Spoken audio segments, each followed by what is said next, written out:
এখন কিন্তু কৃষ্ণচূড়ার সিজন। আর এত সুন্দর একটি ওয়েদার ছিল আজকে। কদিন তো অনেক গরম গিয়েছে, আর তারপর পরই এখন কিন্তু বৃষ্টির দিন আসছে, বর্ষাকাল। আর বর্ষাকালে কিন্তু ওয়েদার, নেচার, গাছগাছালি দেখতে খুব ভালো লাগে, সব কিছু সবুজ আর সবুজ হয়ে থাকে।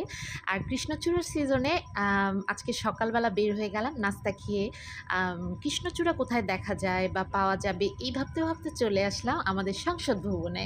আর সংসদ ভবন কিন্তু একটি খুবই সুন্দর ন্যাচারাল একটি স্পট, তোমরা জানো। আর কৃষ্ণচূড়ার জন্য একটি বেস্ট জায়গা, যারা কিনা একদম ছবি তোলার জন্য একদম সবুজ একটি জায়গা খুঁজছো আর দূরে যেতে চাচ্ছ না, আর বিশেষ করে যারা কৃষ্ণচূড়া প্রেমী আছো তারা কিন্তু সংসদ ভবন চলে আসতে পারো।